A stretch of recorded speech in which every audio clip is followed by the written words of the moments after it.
درود با توجهاتون آخرین تحولات امروزه تاجیکستان و جهان در برنامه اطلاعاتی خبرهای روز مستقیما روی موج رادیوی مهاجر.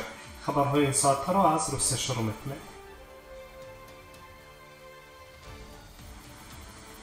روسیه در 10 سال اخیر از همه کمتر وارد شدن مهاجران را احساس می‌کند. چنین خلاصه ها را کارشناس ساحه مهاجرت نیکیتا مکرچتیان برآورده است. تحقیقات او از جانب انستیتوت سیاست اقتصادی به تب رسیده است. در مقاله قید کرده می شود که از اول سال شماره کارگران خارجی در روسیه 4.1% کاهش یافته است.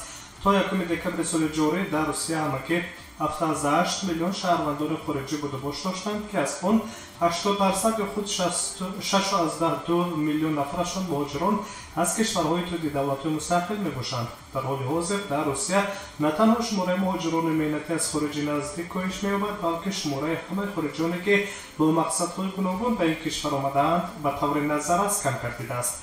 آمارها نشان می‌دهد که در 9 ماه سال روان افزایش اهالی از حساب مهاجرت در روسیه به طور رکوردی پس گردیده، تنها 21% کاهش طبیعی اهالی را فرا گرفته است. شماره شهروندان اوکراین 39%، مولداوا 34% و قزاقستان 33% در 6 ماه سال جاری در روسیه کاهش یافتند. همچنین از ارمنستان 30%، آذربایجان 28% و ازبکستان 27% مهاجران کم گشتند. شماره شهروندان تاجیکستان و قرقیزستان 19% و 20% در روسیه در 6 ماه سال جاری کاهش کردند.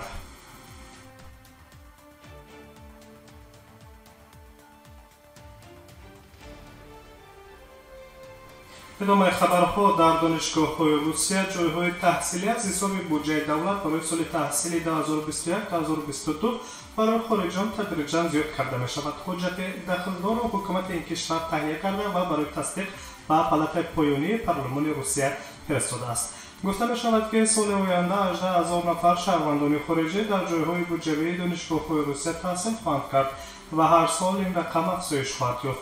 باید گفت که امسال مؤسسه‌های تحصیلات عالی کسبی فدراسیون روسیه تقریباً 15,000 نفر خارجیان را به سال یکم تحصیل قبول کردند.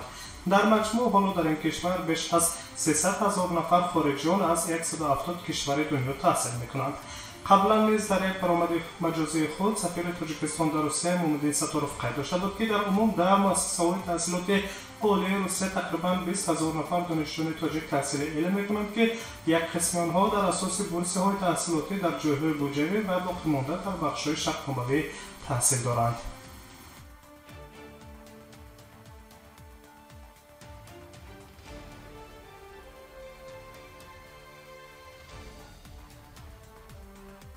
ادامه خبرها. روسیه برای ساختمان و تجهیزات مکتب‌های روسی زبان تاجیکستان حدود 30 میلیون دلار جدا کرده است.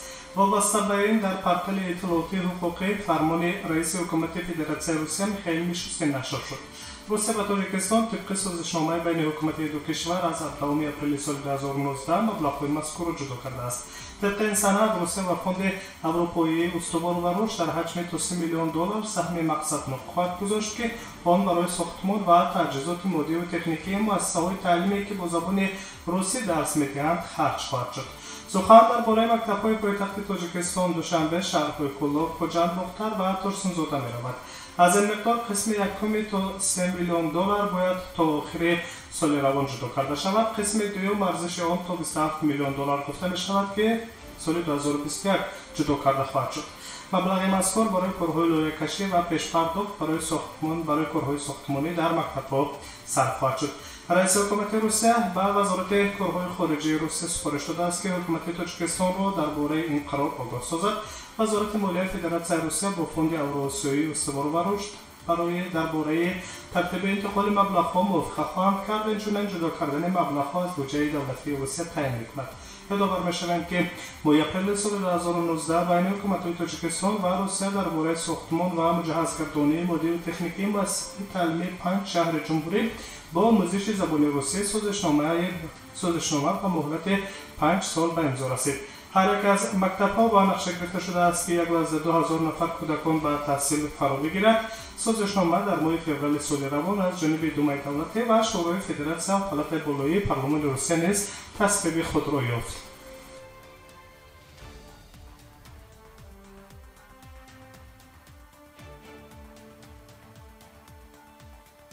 شما نشر خبری را در روی موج رادیوی موج مستقیما میشنوید. شهروندان ازبکستان که برای کار به روسیه میروند قبل از ترک کشورشان واکسن کرونا ویروس میگیرند. ازبکستان علاقه درباره خرید 1 میلیون واکسن اسپوتنیک 5 با مقامات داخلدار روسیه شرطنامه امضا کرده است. سفارت روسیه در تاشکند نیز در اظهاراتی گفته است که مذاکرات درباره انتقال این دارو برای سال آینده علاقه ادامه دارد. قرار است ازبکستان واکسن اپیواک کرونا خریداری کند. قبلا مقامات روسیه یک گروه آزمایشی این دارو را برای تحقیق و آزمایش به ازبکستان سپرده بودند و اعتقاد کرد که مقامات ازبکستان نه تنها می‌خواهند شهروندان خود را پیش از فرستادن آنها برای کار به دولت دیگر اعلام کنند، بلکه در مجموع اصول تشکیل مهاجرت مهنتی را نیز تغییر می‌دهند. علاقه کورس‌های مخصوص موجودند که در آن شهروندان ازبکستان که می‌خواهند در خارج کار پیدا کنند زبان و قانونگذاری کشور شغل را می‌آموزند. در دوره پاندمی صرف نظر از مرزهای بسته بین کشورها ازبکستان توانسته است به طور متمرکز بیش از 9000 شهروند خود را برای کار به کشورهای خارج بفرستد.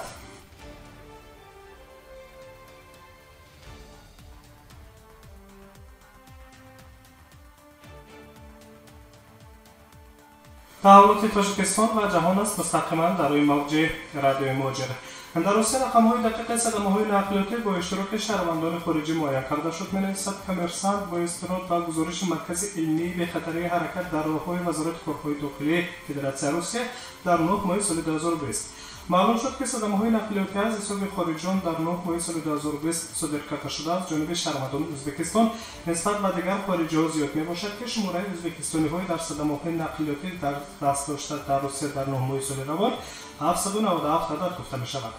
با رقم‌بندی دستوران صدمه‌های نقلیاتی شهروندان قرقیزستان بعد از ازبکستان با 701 حالت در جای دوم، شهروندان تاجیکستان 599 صدمه در جای سوم، شهروندان آذربایجان با 282 صدمه در جای چهارم و شهروندان ارمنستان با 280 صدمه نقلیاتی در جای ششم قرار دارند. در همین گزارش مرکز علمی به خطر حرکت در راه‌های وزارت کارهای داخلی روسیه قید می‌کرد که شهروندان افغانستان، استونیا و ژاپن خود را با انتظام‌ترین رانندگان خارجی در سال 2020 در روسیه نشان دادند. همزمان شماره زیاد قربانیان 76 نفر در نتیجه صدمه‌های نقلیاتی از جانب شهروندان تاجیکستان به قید گرفته شدند و شماره حد نهایی خود ماکسیمالی جراحت برداشته‌ها در صدمه‌های نقلیاتی از 80 نفر در نتیجه صدمه‌های نقلیاتی شهروندان ازبکستان به وقوع آمدند.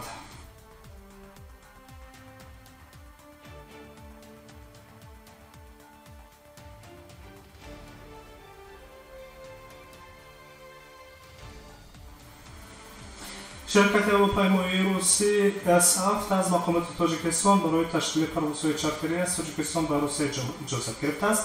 دفتر مطبوعات سفارت روسیه در تاجیکستان میگوید که شرکت هواپیمایی نخستین پروازهای خود را روز 18 دکتر در مسیر خوجند مسکو انجام داده است. در آینده پروازها در سه سمت با بسامد هفته یک مرتبه انجام داده می‌شوند.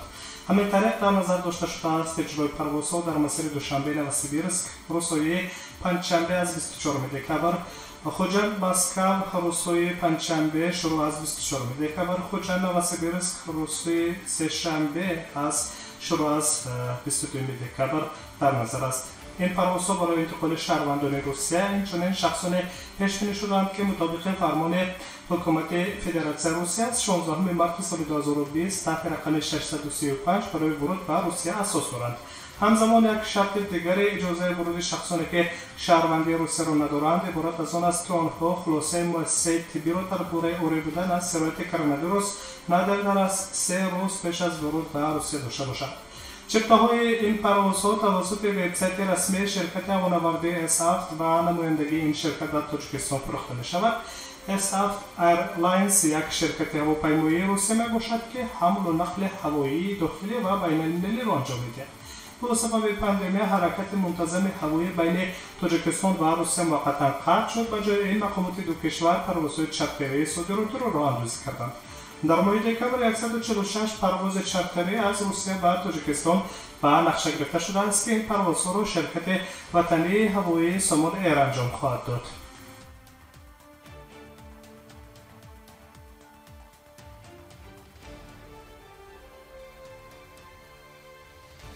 تحولات تاجیکستان و جهان را مستقیما در روی موج رادیوی موج